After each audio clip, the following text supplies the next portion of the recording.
Profeta Joel, capítulo de número 1, apenas o verso de número 1. Enquanto você procura, eu quero ser grato a Deus por esta oportunidade que o Senhor nos concede mais uma vez. Estamos aqui nesta casa, estivemos aqui o ano passado, saímos daqui regozijantes com a presença de Deus. Foi nos dada a oportunidade de estarmos aqui ministrando a palavra hoje. O pastor Luiz Rosendo é um amigo, companheiro de caminhada. Conheço ele há exatos 8 anos, qual estou aqui em Divinópolis. Um dos primeiros pastores amigos que nós conhecemos aqui neste lugar. Nos recebeu muito bem. Saudando ele, eu salvo os demais obreiros que estão aqui à minha retaguarda, homens de Deus, valorosos, o pastor desta igreja, salvo também. Missionária Jane, Deus te abençoe, minha amada irmã, em nome de Jesus. Que Deus continue prosperando esse ministério, no qual eu tenho um carinho muito especial, pela Assembleia de Deus, Campo de Madureira, Ministério de Madureira, Campo de Jabaquara. Também eu quero saudar a liderança, a diaconisa Jéssica, a cooperadora Luana, também a cooperadora Andressa, diaconisa que entrou em contato com a minha esposa e nos fez o convite. Que Deus possa abençoar a sua vida, que Deus possa continuar abençoando também esse grupo de jovens. E o meu desejo é que as mãos de Deus continuem sobre vocês, que dia após dia vocês possam prosperar na presença do Senhor, que nunca falte o óleo da unção sobre as vossas cabeças e que as suas vestes sempre estejam brancas em nome do Senhor. Número 1, o verso de número 1, quem encontrou diga amém. Palavra do Senhor foi dirigida a Joel, filho de Petuel. Amém? Podemos assentar, queridos e amados irmãos. Louvado seja o nome daquele que vive, que reina para todo sempre. Eu quero ser fiel ao tema proposto aqui nesta noite. Eu creio que a liderança orou, entendeu o contexto para colocar este tema tão atual como nos dias de hoje. O livro do profeta Joel está dentro do livro dos profetas menores, um dos 12 livros dos profetas menores. Menores não por causa de importância, não por causa de destaque, mas menores por causa do tempo do ministério e por causa da extensão do livro. Mas os profetas menores, as mensagens deles são impactantes, são confrontantes, elas vão de encontro aos corações da igreja atual e elas nos confrontam, nos alertam, nos direcionam para que nós possamos nos posicionar diante de Deus. São apenas 3 capítulos, mas 3 capítulos que nos mostram o passado, o presente e o futuro. Nós não temos muitas informações a respeito de quem foi o profeta Joel. A Bíblia,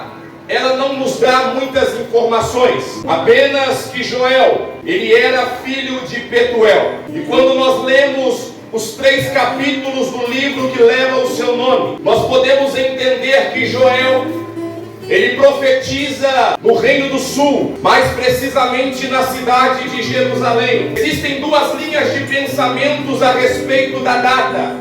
A Bíblia não deixa claro. Eu não posso afirmar qual é a data que foi escrita o livro do profeta Joel. Existe uma linha de pensamento que diz que o livro do profeta Joel foi escrito antes do exílio, mais precisamente no período do rei Joás. Aquele rei cujo ele tinha a idade de 7 anos quando ele assumiu o reinado do Reino do Sul. A Bíblia vai dizer que um homem por nome Joiada, um sumo sacerdote, diz que o sumo sacerdote agora, ele assume a tutela de Joás. E durante a infância de Joás, não é Joás que toma as decisões, mas quem toma as decisões é Joiada, o sumo sacerdote. Nos leva a entender que o livro de Joel, ele foi escrito neste período. Por quê? Porque Joel, quando ele vai dirigir a sua profecia, ele não tinha como os demais profetas.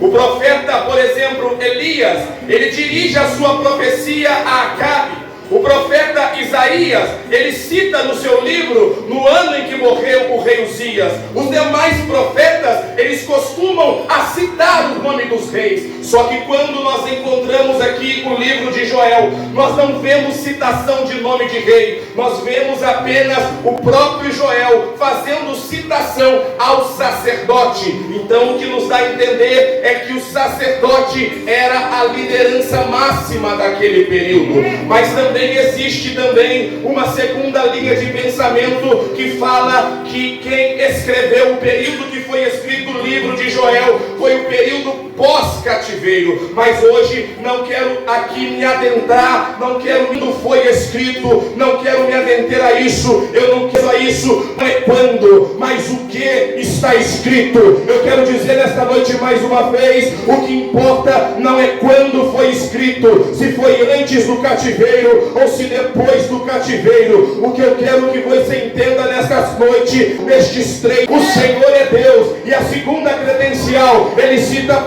Petuel, significa Deus abre, visão de Deus. Então daqui a primeira referência: a palavra de Deus, ela veio sobre um homem que declarou sobre o nome dele: o Senhor é Deus, e que tinha um pai que também tinha visão de Deus. A credencial já é essa, ele se apresenta com isso, mostrando que os próximos versículos que virão serão totalmente inspirados pelo Todo-Poderoso. O livro do profeta Joel, ele pode ser dividido em duas partes. A primeira parte vai do capítulo 1, versículo 1 ao capítulo 2, no versículo 17. E a segunda parte, ela vai do capítulo de número 2, versículo 18, até o último versículo do capítulo 3. A primeira parte, ela pode ser denominada como pronunciamento da ira de Deus. Repita comigo: pronunciamento da ira de Deus, pela qual Deus executa a maldição, quebra do pacto. Pega na mão da pessoa que está do teu lado e fala para ele: toda ação vai ter uma reação. Se ele não entendeu, melhora para ele. Fala para ele: tudo que a gente plantar, vamos colher. Esta é a primeira parte. A segunda parte, ela é introduzida pelo amor ativo de Deus a procurar, defender e fazer prosperar o seu povo. Mas qual é o tema central do livro de Joel? O tema seguinte: o pecado atrai o inevitável juízo, enquanto o arrependimento, ele atrai a bênção de Deus. Eu vou repetir: o pecado, ele atrai o inevitável juízo divino, enquanto o arrependimento, ele atrai a bênção de Deus. O pecado, enquanto o arrependimento, ele atrai. Está vivendo é um cenário caótico, porque o capítulo 1 nos arremete para o passado. O capítulo 1, repita, passado. O capítulo 1, ele fala de uma forma literal, não é fictício, é literal. Porque Joel aqui está falando de uma invasão que causou uma destruição. Quando você para ler os primeiros versículos do capítulo 1, a situação é caótica. A catástrofe está formada. Porque o versículo de número 4, ele diz: o que deixou o gafanhoto cortador, comeu o gafanhoto migrador. O que deixou o migrador, comeu o gafanhoto devorador. O que deixou o devorador, comeu o gafanhoto destruidor. É interessante que Joel aqui, ele é um conhecedor da botânica, porque não estamos falando aqui de tipos de gafanhotos, mas nós estamos falando aqui de um estágio de crescimento do gafanhoto. Tudo nos leva a entender que os gafanhotos foram enviados por Deus, porque quando nós lemos em Deuteronômio a respeito das bênçãos e da maldição, e quando nós lemos em 2 Crônicas também, nós vamos encontrar Deus falando para o povo: se vocês me deixar, eu vou enviar para consumir as suas lavouras, eu vou enviar praga para consumir as suas vinhas, eu vou enviar praga para consumir os seus alimentos. Então a praga, ela é enviada por Deus, e tudo indica que os gafanhotos, eles chegam na sua fase adulta e vão comendo o gafanhoto cortador, o migrador, ele cria asas, depois o gafanhoto devorador, a locusta, depois o pulgão, que é o ovo, a semente gafanhoto. O que eu acho interessante para passar, o que me chama a atenção é que demorava algum tempo para passar, porque o gafanhoto, fase adulta, ele perde as asas, outra fase. Ele deposita os seus ovos, outra fase. Os ovos geram outros gafanhotos, outra fase. Toda sendo consumida, mas não há arrependimento. Vocês escolheram o tema. E não há mudança de vida. Povo olhando, repita comigo, olhando. Só que não para por aí. A Bíblia diz que não somente os gafanhotos vieram, mas também veio uma seca. Quando eu paro para ler o versículo, não que está assolado. Tudo, porque o cereal está destruído.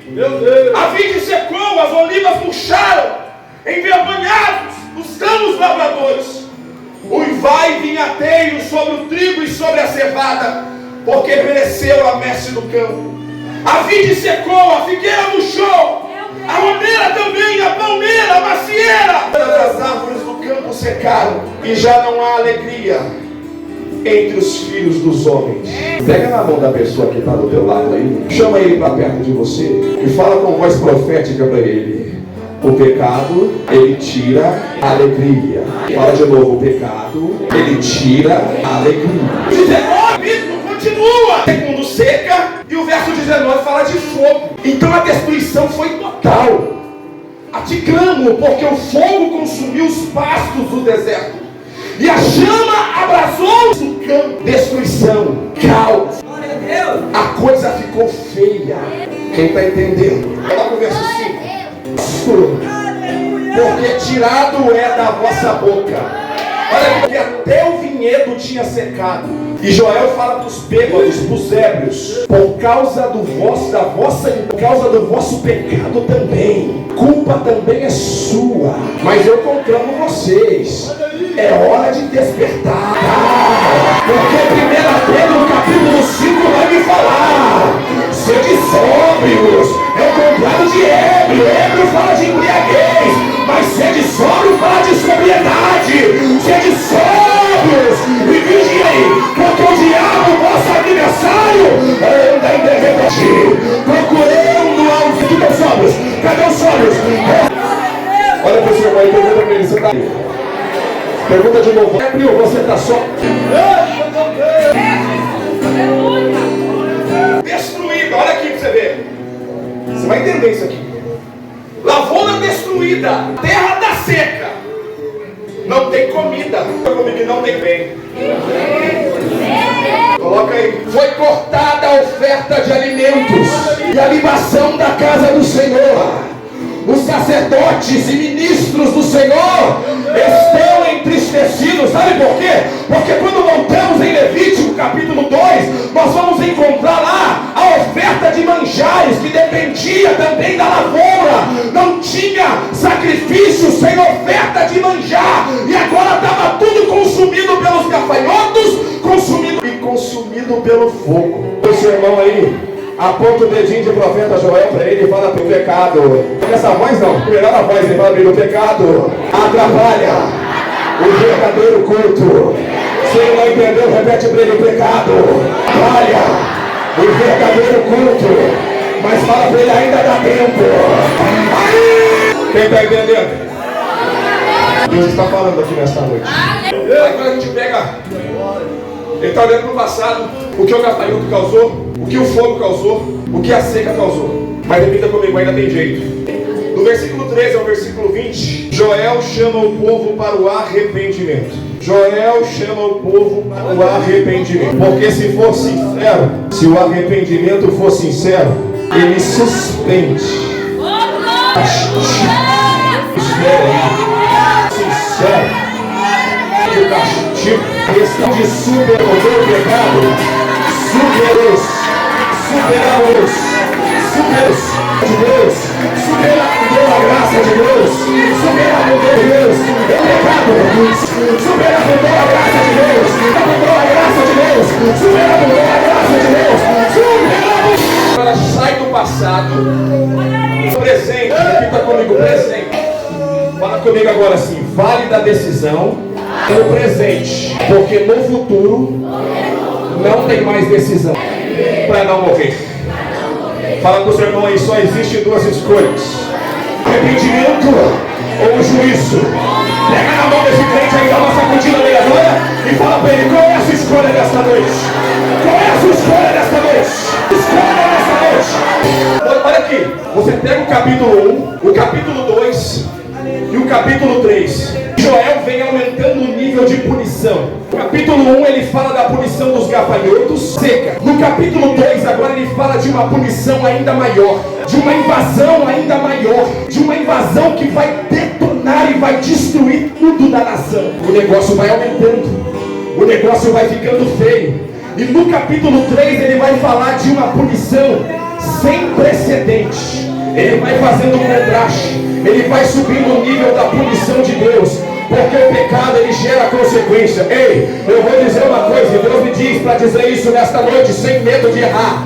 Você pensa que o pecado não tem punição? Deus está dizendo para você, é melhor consertar a vida agora, porque a punição não vai chegar e não vai escapar. O culpado ele não vai ver por inocente. Foi isso que ele disse em Naum capítulo 1. O culpado ele não terá por inocente. Então é hora de consertar.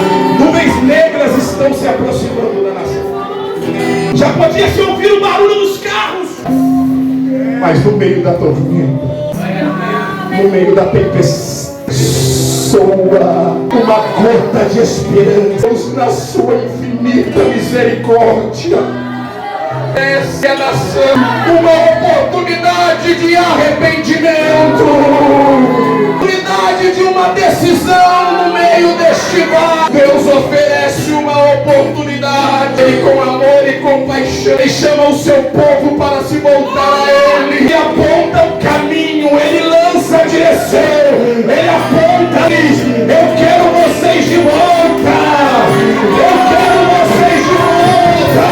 É o único caminho da restauração. O povo que era bispo de Rio Branco, conhecido como povo do Senhor, mas não era suficiente ser o povo do Senhor, não era suficiente morar na Terra Santa, era necessário a conversão integral. Bate no seu peito, eu gostei da irmã dirigindo o culto. Bate no seu peito e fala assim: espírito, alma, corpo. Deus quer tudo por completo. Já tem gente chorando aí, pode chorar mesmo. Quem é o pastor Júnior? Espírito Santo. Calma, povo, arrependam-se. Verso 12 do capítulo 2. Convertei-vos a mim de todo o vosso coração. A gente encontra aqui o ofendido, que é Deus, procurando reconciliação do ofensor. Mas olha para esse crente bonito que está do teu lado aí, que se preparou para esse congresso. Fala para ele assim: Deus te ama tanto. Ele entendeu, fala de novo. Deus te ama tanto, homem, tanto, mulher, que Ele te trouxe aqui hoje, convida o transgressor a renunciar à sua desobediência. Olha olhos aqui nesta noite.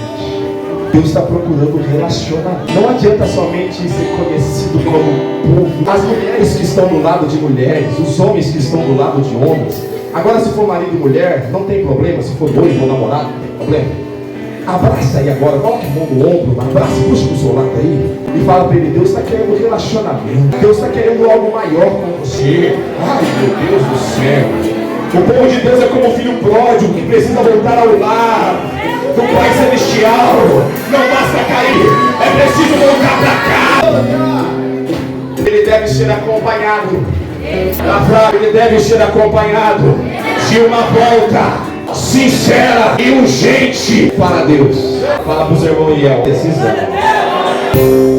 Está entendendo? Quem está entendendo? Fala assim para o seu irmão, fala assim para ele: uma relação pessoal com o seu Deus. Está chamando crentes para o altar de novo aqui. Chamando crentes de volta para o altar aqui nessa noite. Não há restauração espiritual sem a volta para mim. Quem está entendendo? Apenas eu retorno aos rituais.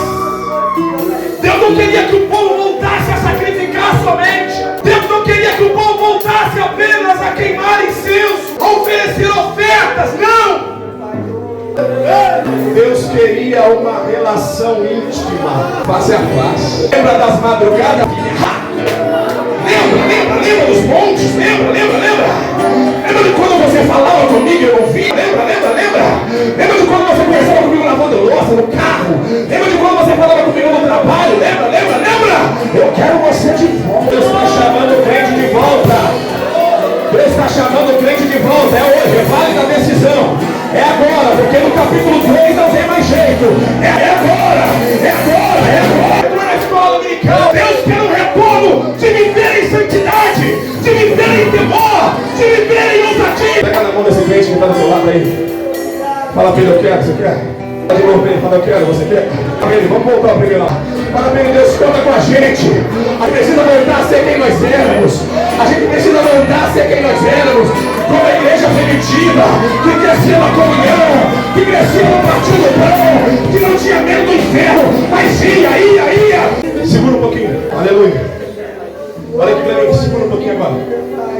Substituímos o Deus por pessoas.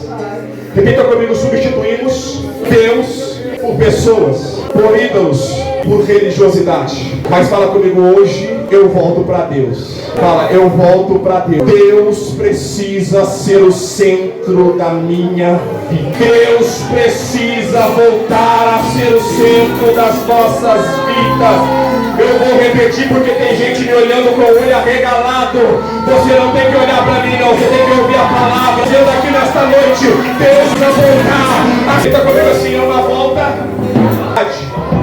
Estou dizendo ali, ó. Convertei-vos a mim de todo o vosso coração. Indiferente a voz de Deus. Piores da humanidade é o pecado da indiferença. Deus estava dizendo para ajudar. Precisa ser profundo, precisa ser sincero, precisa ser autêntico e precisa ser total. Fala para o seu irmão, Deus não aceita coração dividido. Ele vai fazer uma faxina aqui hoje. Deus está cansado. Eu vou ser duro nas minhas palavras aqui agora. Mas Deus está cansado de teatral. Cansado de uma ex-teatral. Porque que espiritualidade é essa que no congresso eu pulo, eu rodo, mas chega na segunda-feira eu falo palavrão, eu continuo mentindo, eu continuo trapaceando, eu continuo adulterando, eu continuo roubando, eu continuo adiando, eu continuo maldizendo. Isso medo de errar. Nós estamos vivendo uma geração rasa. Canta, eu quero intimidade, eu quero profundidade, mas não consegue ler um salmo da Bíblia fora da igreja, mas não consegue agradecer a Deus e da hoje eu tenho porque tem mais de Deus, tem mais no congresso. Porque agora eu vou orar, eu vou pregar, eu vou evangelizar, mas o fervor desaparece tão rápido, como nuvem do céu, como chuva que cai da terra. Que espiritualidade é essa? Pega na mão desse irmão e fala para ele, principalmente os jovens que aqui estão. Fala para ele, Deus espera um pouco mais de você.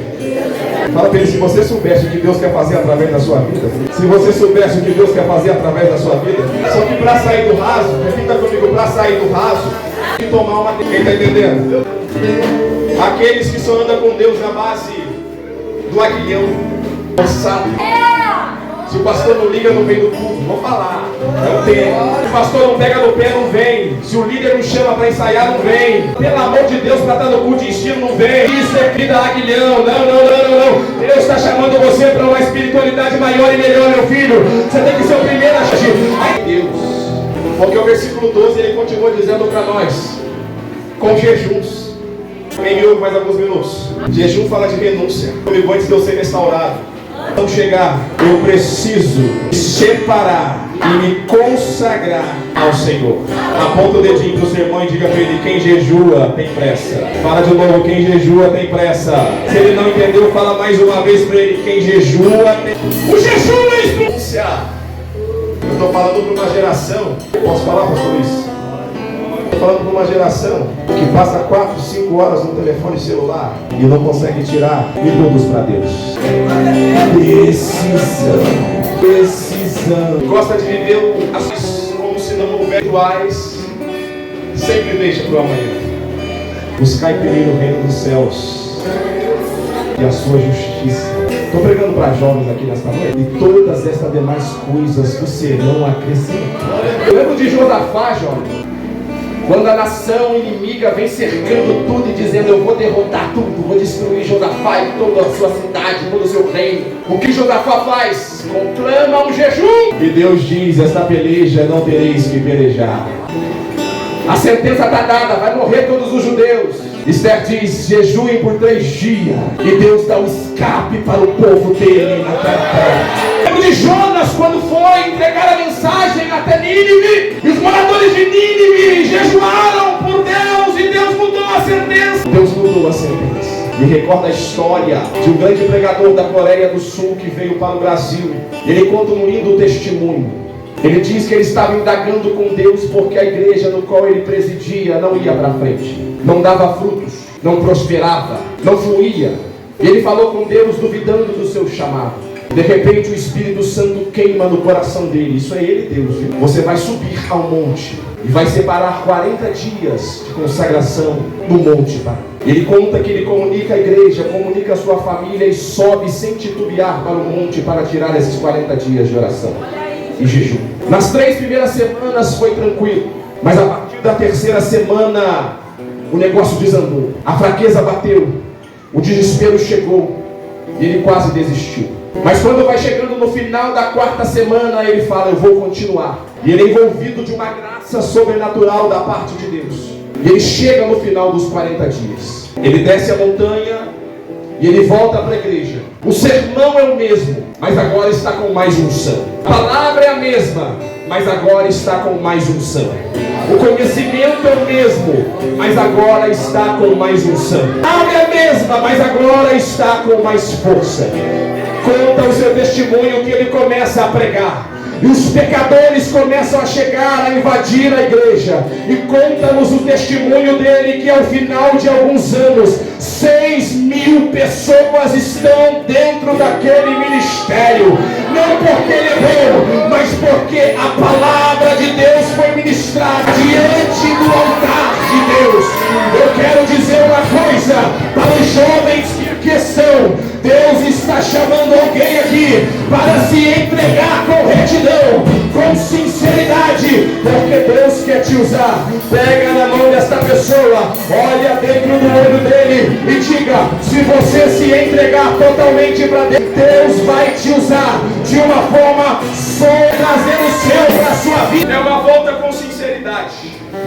No versículo 13 ele fala: rasgai os vossos corações e não as vossas vestes. Eu sou de uma época, a minha mãe sempre foi líder de círculo de oração. E eu muito novo, eu ia com ela para as consagrações, para os círculos de orações. Lá onde eu morava era a consagração do círculo de oração. E as irmãs sempre levavam uma toalhinha para o culto, um lenço. E geralmente as consagrações eram no sábado de manhã, 7h30. E eu me recordo que a igreja ficava lotada de mulheres. E quando aquelas mulheres começavam, eu começava a ouvir gritos, choros, berros. Uma pegava a toalhinha e continuava. Criança muito novo, levantar, banco molhado de lágrimas, o chão molhado de lágrimas. Isso precisa voltar.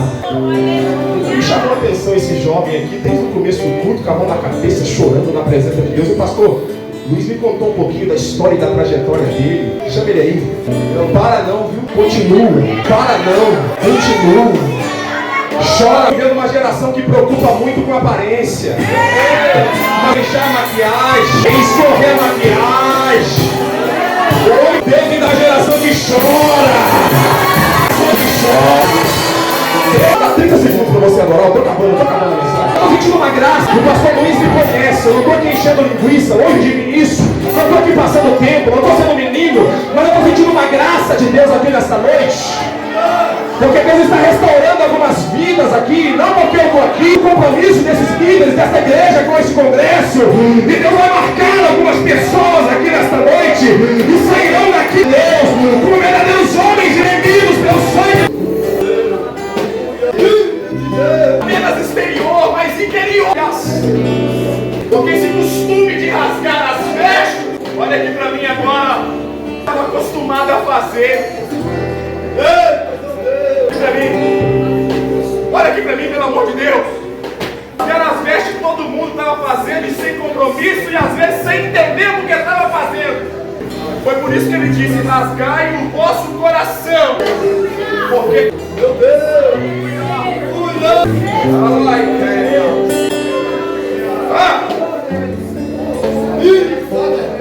a sua condição interna é melhor do que a externa.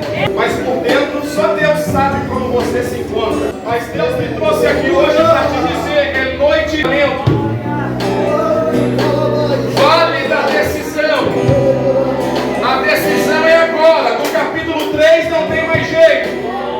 A decisão é hoje. No capítulo 3 não tem mais jeito. A decisão é agora. No capítulo 3 não tem. É o coração que deve ser atingido. É ele que deve ser rasgado. Fala comigo, quando é rasgado, não há. E até o mais duro chora. Fala pro seu mãe, você vai voltar a chorar. Fala pra ele, você vai voltar a chorar. Fala pra ele agora, aponta o dedinho de profeta pra ele aí. Fala pra ele, pode comprar uma toalhinha. Fala pra ele, pode comprar um lencinho e trazer pra igreja. Porque senão vai ter que ir no banheiro buscar papel higiênico pra secar.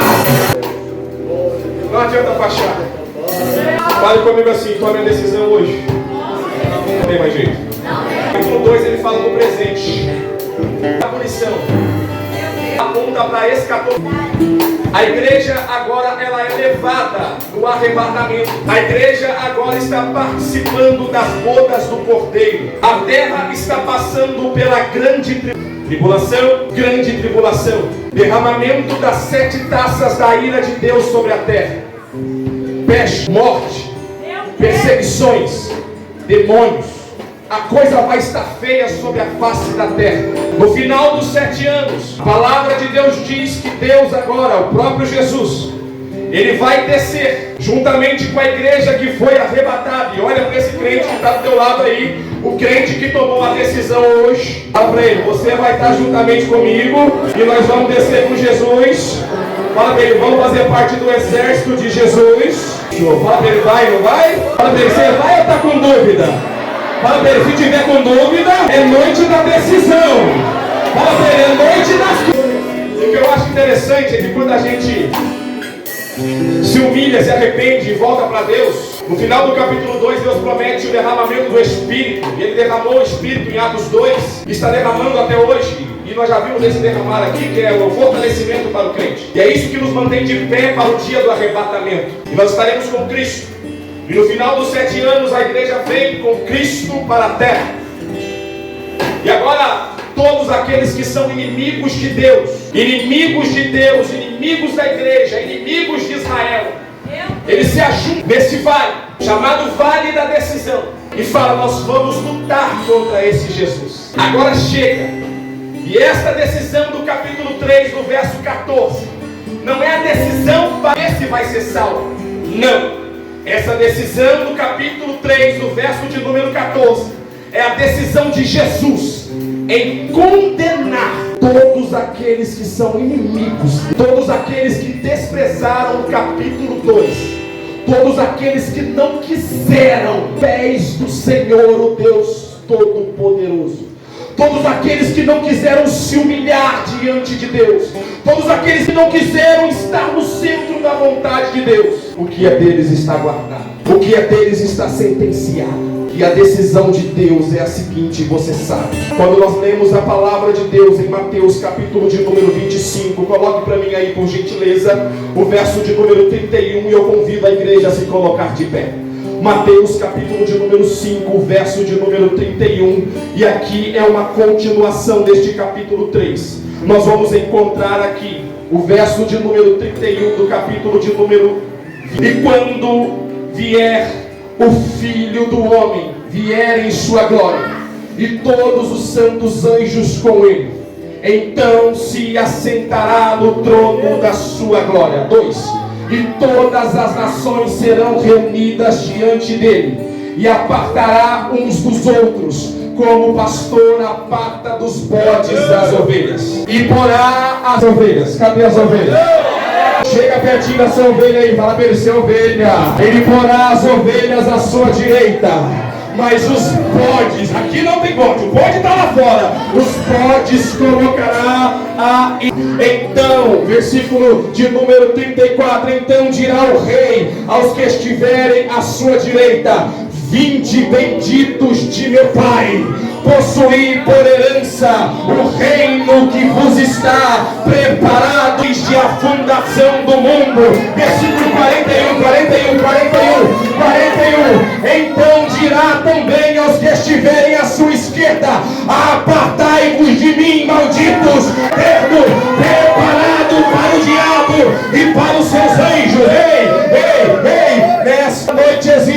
decisão a ser tomada. Qual é a sua decisão nesta noite? Você é ovelha ou você é bode? Eu quero saber nesta noite se tem alguém aqui que não é cristão ainda. Eu quero saber se nesta noite existe alguém que não é evangélico. Eu não conheço pessoas aqui, você conhece. Então pergunta aí do seu lado, da sua esquerda, da sua direita. Se existe alguém aqui que não é cristão, quem sabe está afastado um pouquinho dos caminhos do Senhor. É a hora de correr para cá, porque eu quero orar por você. Pergunta aí na sua direita, na sua esquerda. Quem sabe ele ouviu essa mensagem. E chama ele para tomar a decisão hoje. Enquanto isso, vocês podem louvar a Jesus nesta noite. Por quê? Porque a Bíblia me diz que vai acontecer isso em 1 Tessalonicenses, capítulo de número 4, versículo de número 15. Vai nos dizer a respeito disso. Ainda vos declaramos por palavra do Senhor isso, nós os vivos, o que ficamos até a vinda do Senhor, de modo algum precederemos os que dormem. Porquanto o Senhor mesmo, dada a sua palavra de ordem, ouvido a voz do arcanjo, e ressoada a trombeta de Deus, descerá dos céus, e os mortos ressuscitarão primeiro. Depois nós, os vivos, os que ficarmos, seremos arrebatados juntamente com eles, pois para o encontro do Senhor nos ares, e assim com o Senhor. Eu quero ver nesta noite se existe alguém aqui. E quem sabe você ouviu esta palavra, e você precisa fazer aqui um encontro genuíno e verdadeiro com Deus. Isso é só para quem tem coragem. Eu te convido a sair do seu lugar e vir aqui nessa noite. Quem é o primeiro corajoso? Sai do seu lugar. Porque Deus tem uma obra preparada. Você é o arauto destes últimos dias. Sai do seu lugar e corre para cá. Porque Deus tem uma obra preparada para você. Sai do seu lugar e venha. Eu não vou insistir. Eles vão louvar e depois da oração eu termino e obra. Mas se você quiser algo novo da parte de Deus sobre a sua vida, corre para cá em nome de Jesus. Sobre um fenômeno que acontece, não é guerra, que já vemos pra aí. Jesus está te chamando, porque você é um arauto dele nesses últimos dias. Tem coragem, venha. Isso aqui é só para corajoso. Quando muitos estiverem Eu quero mais de Deus, corre para cá então. Cadê o meu filho? Cadê a minha mãe? Até meus irmãos desapareceram. As redes de TV vão noticiar, rádios não vão parar de falar. O grande fenômeno acontecer. A gente desaparece, vão dizer, vão até pensar. Será que foi um desastre?